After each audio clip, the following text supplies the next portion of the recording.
यस्य नास्ति स्वयं प्रज्ञा शास्त्रम तस्य करोति किम लोचनाभ्याम विहीनस्य दर्पणः किम करिष्यति।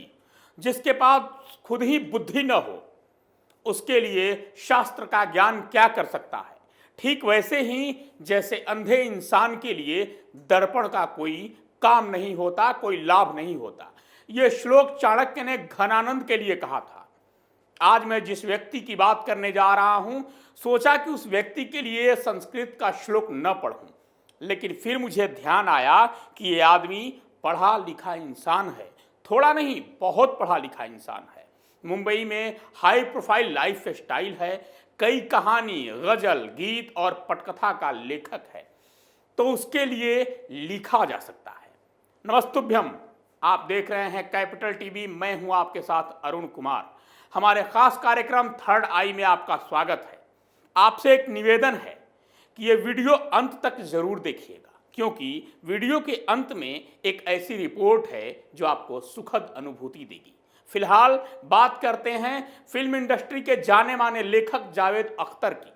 पीएम मोदी की सुरक्षा चूक मामले पर जब जावेद अख्तर ने अब अपनी चुप्पी तोड़ी है और वे बेहद दुखी हैं, बहुत ही गमगीन और डरे हुए महसूस कर रहे हैं।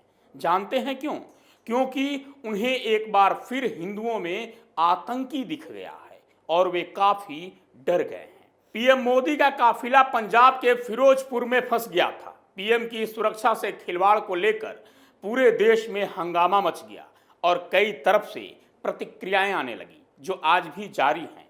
इसी मुद्दे पर जब फिल्म इंडस्ट्री के लेखक जावेद अख्तर ने ट्वीट कर इस घटना को मनगढ़ंत कहानी बताया, लेकिन इसी के साथ अपना दुख भी व्यक्त किया। उन्होंने लिखा कि भारत में 20 करोड़ मुस्लिमों के नरसंहार की बात की जा रही है।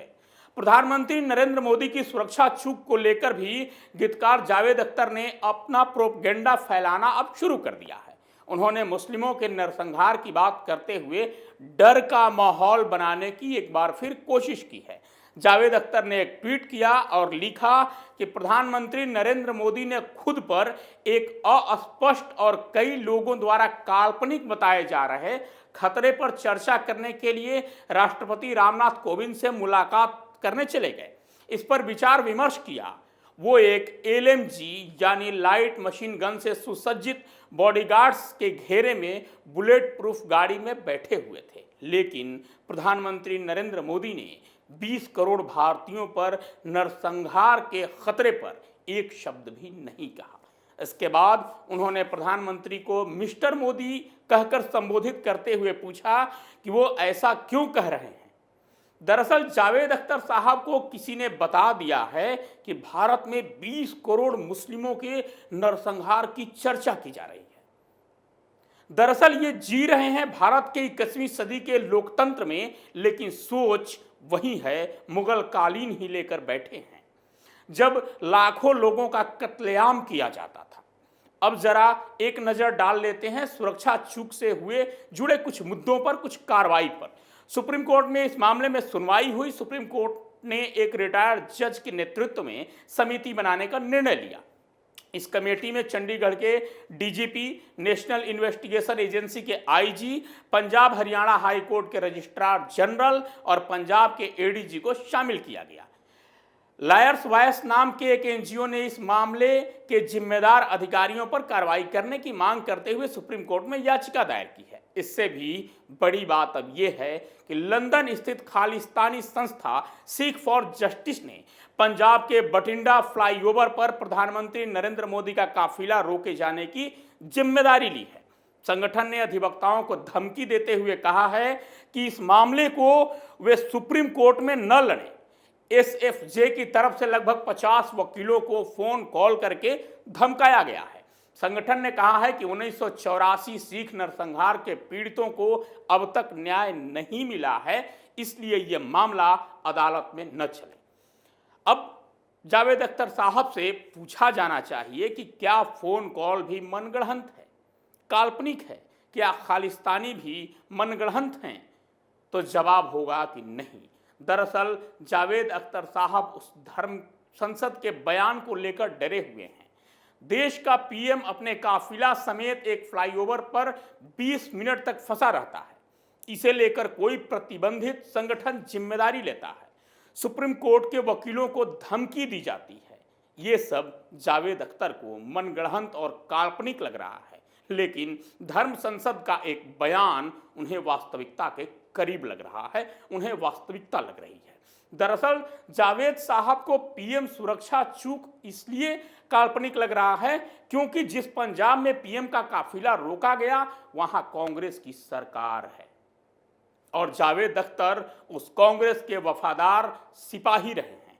इसी वफादारी का इनाम उन्हें साल 2010 में मिल चुका है राज्यसभा सदस्य के रूप में, जब केंद्र में कांग्रेस की सरकार थी और कांग्रेस की सरकार ने उन्हें राज्यसभा में मनोनीत सदस्य के तौर पर राज्यसभा भेजा था। दरअसल सलमान खान के पिता सलीम खान और जावेद अख्तर की जोड़ी गीत और गजल फिल्म कट्ठा लिखने के लिए मशहूर है, जानी जाती है और इनके फिल्मों में एक गुप्त संदेश होता है जो ये बताता है कि इनका मजहब सबसे ऊपर है। यही कारण रहा है कि ये मुस्लिम वोट के लिए आइकॉन के तौर पर पेश किए जाते रहे हैं। कांग्रेस ने मुस्लिम समुदाय में ये संदेश दिया था कि हम मुस्लिमों के सबसे बड़े हितैषी हैं और जावेद अख्तर को राज्यसभा भेजा था। मुस्लिमों का हित हो या न हो, जावेद अख्तर की बल्ले बल्ले जरूर हो गई थी। जावेद अख्तर 5 साल राज्यसभा सांसद रहे। अब मैं उनसे सवाल करता हूं कि इन 5 वर्षों में उन्होंने कितनी बार कश्मीर का मुद्दा उठाया। आज एक बयान और भाषण को मुद्दा बनाकर वो सीधे 20 करोड़ मुस्लिम का ब्रेन वॉश कर रहे हैं। उन्होंने कितनी बार कश्मीरी हिंदुओं के कत्लेआम का मुद्दा उठाया।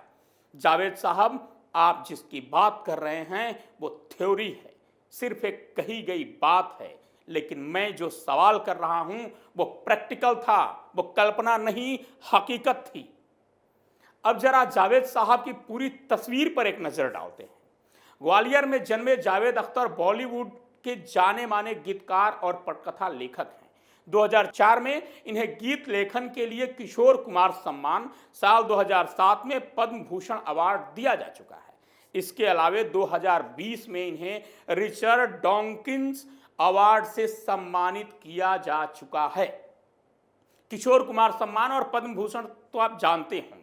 रिचर्ड डॉकिंस अवार्ड से आपको रूबरू करा दूं। रिचर्ड डॉकिंस अवार्ड एक वार्षिक पुरस्कार है जिसे जुलाई 2019 तक अमेरिका के नास्तिक गठबंधन द्वारा, ध्यान दीजिएगा, नास्तिक गठबंधन द्वारा प्रस्तुत किया जा रहा था। अब ये सेंटर फॉर इंक्वायरी में चला गया है और अब CFI यानी सेंटर फॉर इंक्वायरी ही ये पुरस्कार देती है।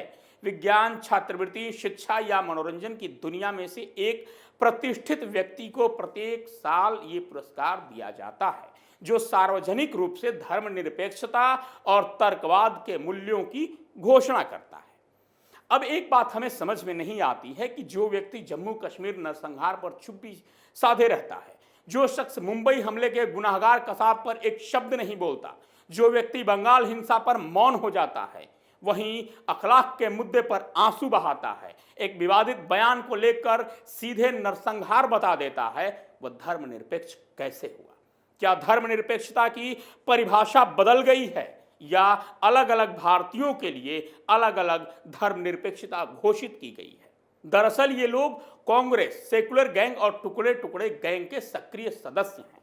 आप एक बात ध्यान दीजिएगा कि जो ही हिंदुत्व पर हमला करना होता है तो पश्चिम बंगाल के वामपंथी से लेकर मुंबई के डरे हुए लोग, कश्मीर के शांति दूत से लेकर गुजरात के सताए हुए लोग, सभी एक साथ एक सुर में चिल्लाना और ट्वीट करना शुरू कर देंगे। इस बात को समझिए, ये इनकी बहुत बड़ी लॉबी है जो आकाओं के एक इशारे पर चिल्लाना शुरू कर देते हैं। ये एक बहुत बड़ा गैंग है, बहुत बड़ा ग्रुप है, नेटवर्क है, जिसके लिए फंडिंग से लेकर वो सभी छल कल बल अपनाए जाते हैं जिनकी ज़रूरत होती है। वहीं जब बात किसी मुस्लिम से जुड़ी होती है तो ये चुप और शांत बैठ जाते हैं। पूरे ग्रुप में ये संदेश चला जाता है कि कुछ नहीं बोलना है, बिल्कुल चुप रहना है। अभी हाल ही में कांग्रेस नेता सलमान खुर्शीद ने हिंदुओं की तुलना आईएसआई और बोको हराम जैसे आतंकी संगठनों से की थी।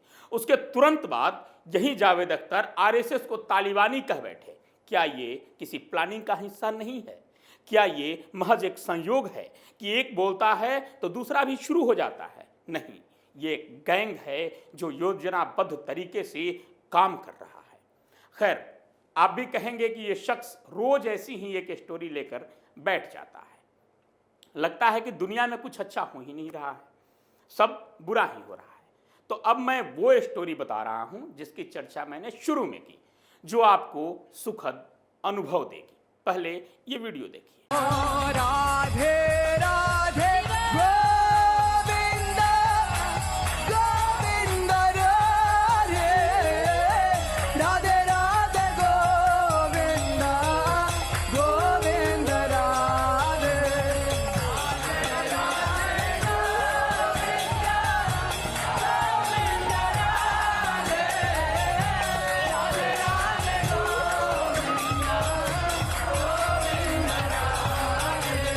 राधे राधे गोविंद गोविंद राधे राधे राधे गोविंद गोविंद राधे। ये है अमेरिका की रहने वाली अच्युत गोपी।